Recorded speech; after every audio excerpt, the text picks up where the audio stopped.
ধিয়ান জানে না ওলা রস বাঁধবি কি করে, ওলা রস বাঁধবি কি করে। বেজন চ্যাপ্টা গুড়ের ভিয়ের জানে না। তো তোমাকে যেটা বলবো, তোমার গাওয়া আমার খুব ভালো লাগছে। তোমার গাওয়ার মধ্যে একটা বাউল বাউল ব্যাপারটা আছে।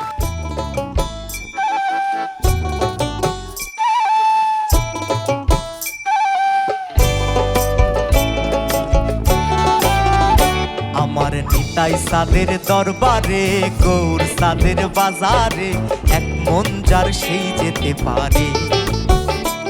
আমার নিতাই সাদের দরবারে, গৌর সাদের বাজারে, এক মন যার সেই যেতে পারে। বলি দু মন হলে পড়বি ফেরে,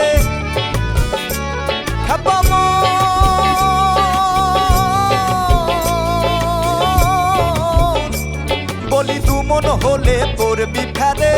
খেপারে খেপারে পারবি না পারে যেতে, এক মন যার সেই যেতে পারে। আমার নিতাই সাদের দরবারে, গৌর সাদের বাজারে, এক মন যার সেই যেতে পারে।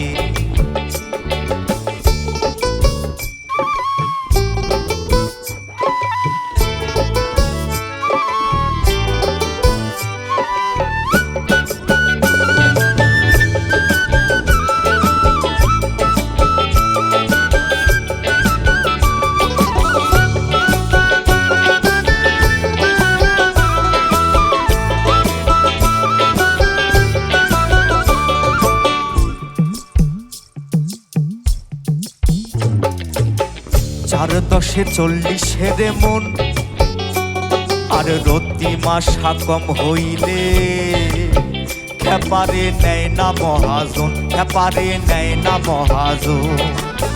4 দশে 40 মন, আর রতি মাসা কম হইলে খেপারে নেয় না মহাজন। বলিয়ারা হাকিম বসে আছে গো, বলিয়ারা হাকিম বসে আছে গো, ব্রজের রাধা রানী পার করে। এক মন যার সেই যেতে পারে। আমার নিতাই সাদের দরবারে, গৌর সাদের বাজারে, এক মন যার সেই যেতে পারে।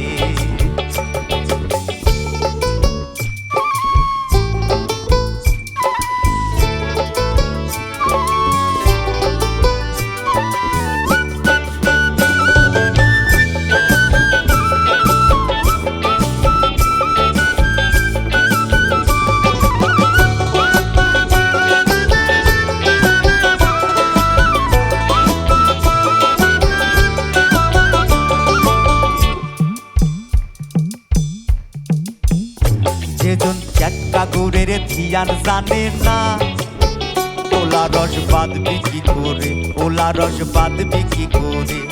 যেজন চ্যাটকা গুড়ের ভিয়ের জানে না ওলা রস বাঁধবি কি করে, ওলা রস বাঁধবি কি করে। আবার ভবা পাগলার রসের তত্ত্ব গো, আবার ভবা পাগলার রসের তত্ত্ব গো, এই জীবে জানবে কি করে। ওরে এক মন যার সেই যেতে পারে। আমার নিতাই সাদের দরবারে, গৌর সাদের বাজারে, এক মন যার সেই যেতে পারে। আবার দু মন হলে পড়বি ফেরে,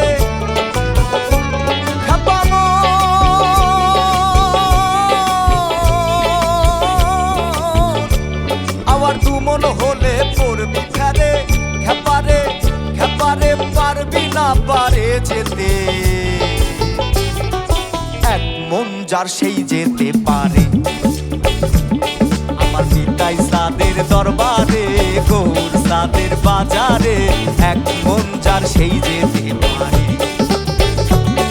ওরে এক মন যার সেই যেতে পারে, ওরে এক মন যার সেই যেতে পারে, ওরে এক মন যার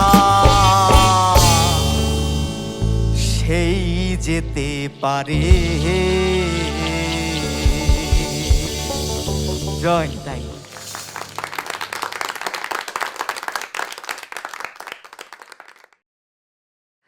মেন্টর খায়রুল ওয়াসি, আমি বলেছিলাম আপনার কাছে আমার প্রশ্ন আছে, সেই প্রশ্নে আসবো, তবে তার আগে আমাদের বিচারক মণ্ডলীকে তো দেখে আমি রীতিমতো অবাক।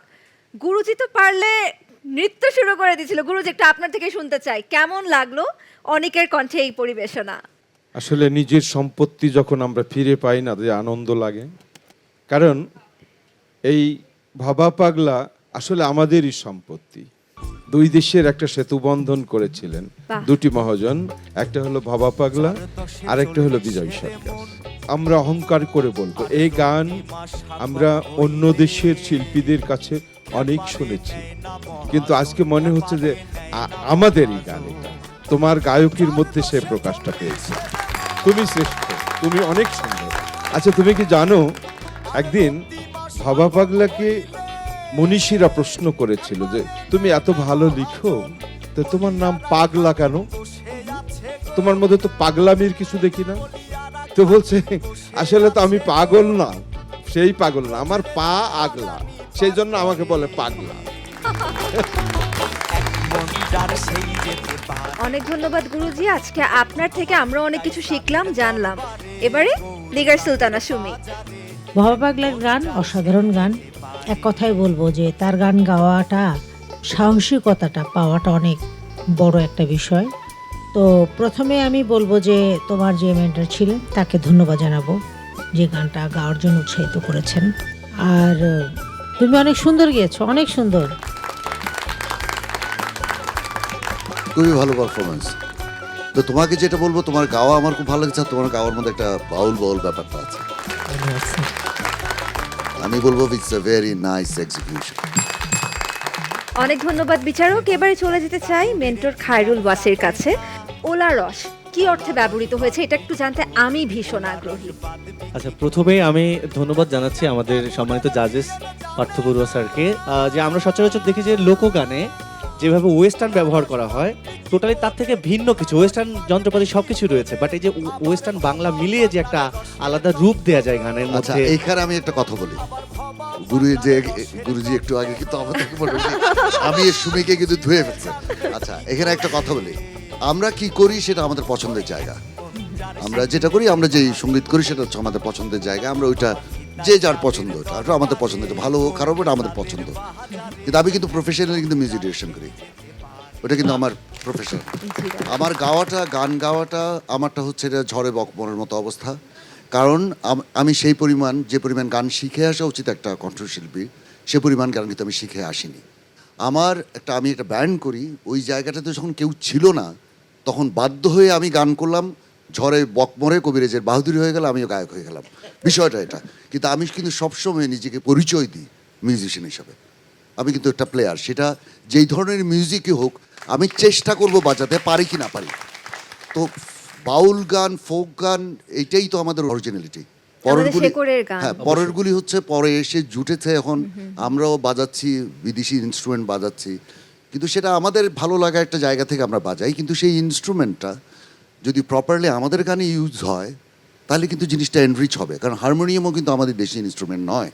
তো আজকে গিটার বাজছে এই গানে, আমার তো কখনো মনে হয়নি যে গিটারটা কোনো ডিস্টার্ব করছে। তা একটা সঙ্গীত আয়োজন বা মিউজিশিয়ানদের এটাই হচ্ছে মানে কাজ। কে কতটুকু পারলো না পারলো সেই বিচার তো দর্শকরা করবে, কিন্তু আমরা চেষ্টা করছি। তো গুরুজি, আমরা কিন্তু পক্ষেই, বিপক্ষে না। বিপক্ষে না, আমি আপনার মিউজিকটা এত সফট, সবাই মিলে করছে, সফট যে কোনো শিল্পীর, কোনো বাউলের, আমি একেবারে উঠে আসা বাউলেরও অসুবিধা হবে না আপনার এই মিউজিকের মধ্যে গান। Thank you. একবারে মনে হয়নি যে গান ব্যাঘাত হচ্ছে, গানকে সহযোগিতা করে যাচ্ছে সব মিউজিক। মেন্টর খায়রুল ওয়াসি, প্রশ্ন ছিল ওলা রস কি অর্থে ব্যবহৃত হয়েছে? ওলা রস হচ্ছে আমাদের ফরিদপুর অঞ্চল খেজুর গুড় এবং রসের জন্য বিখ্যাত। প্রথম দিন যে সাজের যে রসটা আর কি পেটে ফেলার পরের দিন আবার হাঁড়ি পেতে দেয়, এক্সট্রা রসটা আর কি। ভবা পাগলার যে ব্যাপারটা হচ্ছে ওই রস দিয়ে আবার চ্যাটকা গুড় তৈরি করে, চ্যাটকা গুড় মানে হচ্ছে ঝোলা গুড় বলে বা নরম গুড় বলে। যেমন চ্যাটকা গুড়ের ধ্যান জানে না, উলার ভাত বিক্রি করে, মানে সে কিভাবে ধরে রাখবে তার ভারসাম্য, হ্যাঁ শরীরের যে আমার যে ক্ষয় এটা কিভাবে ধরে রাখবে, কন্ট্রোল করতে পারবে, সমস্ত কিছুতেই আমি মনে করি কি যে এই কন্ট্রোলটাই উনি বুঝিয়েছেন। চমৎকার, অনেক ধন্যবাদ মেন্টর খায়রুল ওয়াসি, এবং আপনাকে অনেক ধন্যবাদ এত সুন্দর করে গান পরিবেশন করার জন্য।